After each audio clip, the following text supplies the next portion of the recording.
All right, let's talk about it. Flexibility, mobility, work. Mm-hmm. The yes and the no's about it. Yeah. I mean, I'm not gonna propose to be a flexibility mobility expert, but ultimately we got people talk about stretching, right? Okay, what is ultimately okay? Why? What kind of stretching are you talking about?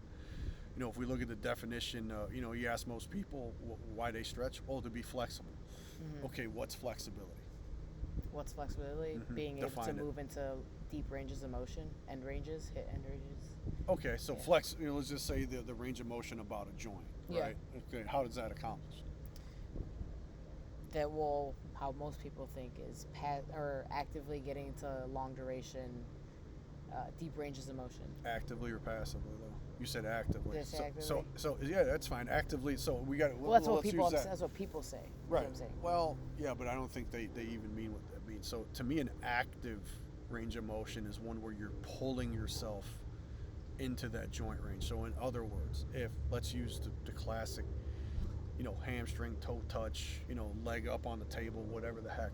So an active one where you are pulling that limb up into that range of motion. Now, that may be limited in some based on, they'll think it's like, well, your hamstrings are inflexible.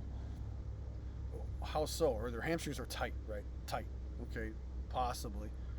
You know, but sometimes that hamstring being tight helps guys like Deion Sanders was notorious for never being able to touch his toes, one of the fastest 40s of all time. Okay, obviously that's an athletic context.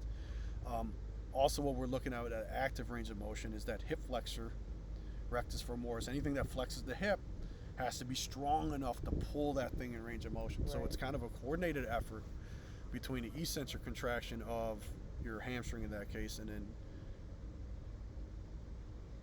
concentric contraction of the hip flexor, rectus femoris, or anything that flexes the hip. So when you look at flexibility from a standpoint, it's coordination of the agonist and antagonist muscle. Yeah. Now, Together. mostly people look at, they look at their kid runner, they just seem so inflexible, they should do more stretching. Well, in reality, they're actually probably weak in terms of actively pulling themselves in the position. And the other thing is when you add a speed load to that, okay, you're getting rid of the conscientious active pulling, and it's more reflexive. So there's probably more or less a protective mechanism built into that brain that's holding them back.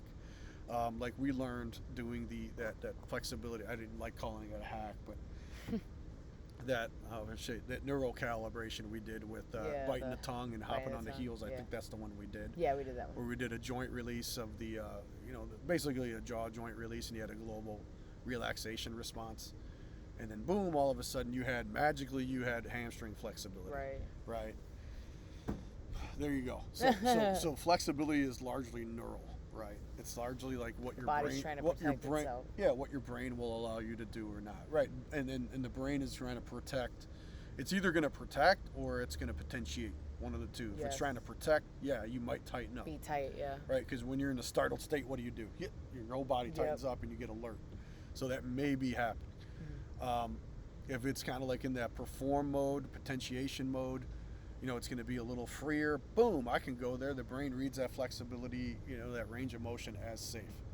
I'm not saying stretching is useless, because loaded stretching certainly, and keep in mind loaded stretching. You need a load on there, whether it's your body weight load or a weight load. I always say or an overcoming type, like PNF stretching. Yeah, PNF, where it's like a push stretching. And pull type stuff with a part, or you can even kind of do it on your own. Band or something. Yeah, but all of that is just trying to coordinate the agonists and antagonists. Yeah. Or God, what was the one we did?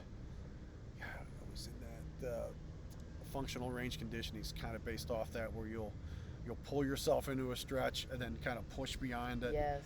To try to garner range or of motion. Is it that with ISOs end ranges. too? Yeah, it's ISOs. That's what I was thinking about. What you're saying, yeah, isometric. It's an active isometric, in either case, right? Yeah. So when it takes, rather than just casually stretching, I think that's a lot of code word, especially finding like for instance, there's high school kids I work with, and why don't we do yoga?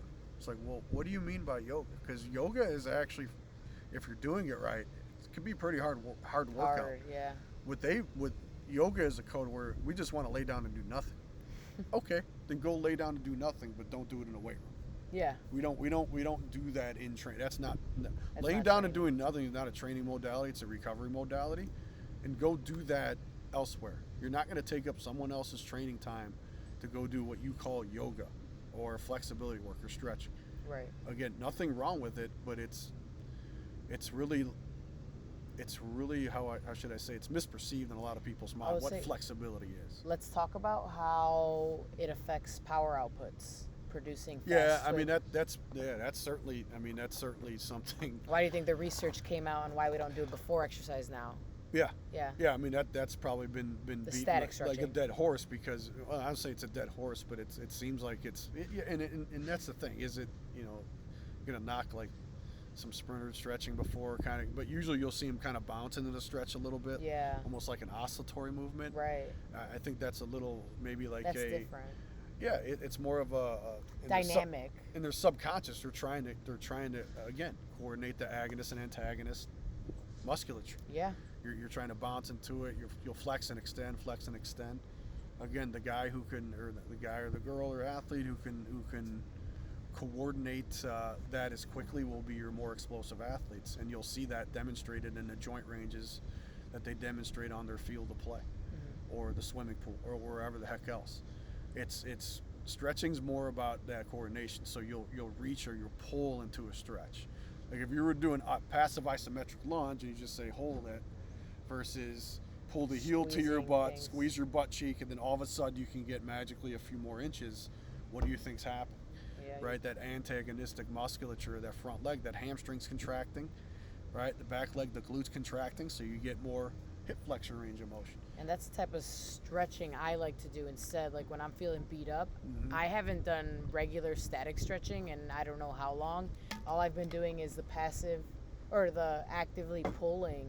Mm-hmm. Like let's say like yesterday or 2 days ago, I did the iso lunge pulling into each side. That was my stretching for my hip and for my It's hamstring. antagonist. Like that's what I was doing, yeah. It's antagonistically facilitated. Yeah. As like the AFSM, like Cal Dietz's method of Oh yeah, yeah. of jumping. It goes the same for for flexibility, joint range. The thing is, if you can use that and tap into your brain, I think there's probably more long-term value of that flexibility than just kind of like laying down or whatever. Laying down and Or a loaded stretch. Like I think Will Rattel had a really good video on how do you improve ankle mobility. Sit into a squat for 5 sets of 1 minute. Zach Tellender, same thing. You'll do a 5-minute squat test. And that 5-minute squat test is also, I think, one of Kelly Starrett's screen. Can you sit into a squat for 5 minutes with good posture? Yeah. And to me that's a loaded stretch. You're stretching quads, you're stretching the ankles. Yeah. Um, And it's also boring. It's- Stretching is boring. No athlete wants to do it unless they. Again, it's code word for I don't want to do anything. That's Yeah, like I go exactly what I'm stretch or saying. foam roll. It's code word for I don't want to do anything. When I you're just wanna talking lay to down. athletes, oh, make sure you stretch. They're all like, or stretching time, like it's boring. Like, do Yeah, and I get it too. Like you want to relax. Okay, cool. How could you relax? So I could take a nap, get a massage, we'll take a warm shower, getting the tissues warm, and all of a sudden you're okay, I'm moving better again. you could do other stuff instead of it. Like you could do the PNF stretching. You can do joint moves. Do stuff that's again going to give you that shotgun effect. Yeah. Going to give you that more bang for your buck and Isometrics, joint moves, all that yeah, stuff. classic stretching and flexibility. Sometimes it's just a contortionist act, and I'll see sometimes kids will stretch or coaches will force them into a stretch and they'll go ow. Well, if they're saying "ow," okay, there's some pain involved, right? So that is a signal to the brain to stop. Stop doing that. Yeah. Stop where you're. Stop going past this point. Now, is there a way of passive stretching that does work? Actually, there's one a long time ago that was on.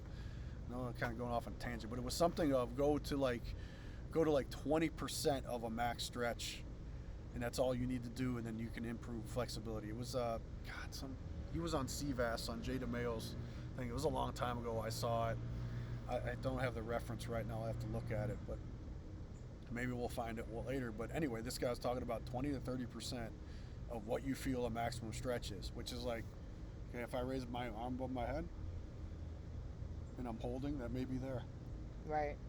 but it's comfortable, it's relaxing, and then you'll gradually, if you hold it long enough, you'll kind of fall into Fall it. into it, yeah, more. But you won't go to like maximal, like trying to push those joint ranges, because people are just going to restrict right away. Right. Like they have a whole there's a whole business center around. It's called Stretch Zone or some shit like that, and it's somebody that's just kind of laying on you and stretching you because you're too lazy to do it yourself. Yeah. It's like I can grab her, we could do Stretch Zone together, and I don't have to pay the monthly vig for somebody To do it that's for getting paid you, 15 yeah. bucks an hour just That's to insane. stretch people out. Right. Which, if you want to do that, that's fine. But it's like, how are you measuring improvement Yeah. with it, or how other than it's like, oh, I'm so relaxed. It's like, okay, cool. Just go How's it take a gonna- nap. Go take a nap. So, Mel Siff's classic thing was, if you want to decompress your spine or something, go take a nap. Take a nap, yeah. Go lay down, which is Lay fine. down, You can yeah. do that too. You don't have to spend time, stretching out. And if you want to foam roll, that's fine. Body tempering's better. Sorry. Yeah, I agree. I mean, it feels better. It feels better, so. Because it's I can because tell you you I've are done both. completely passive, and that weight is just on you, and it's compressing stuff. Yeah. Just makes sense. All right, cool. All right, Work hard guys, that's always. it. Yeah.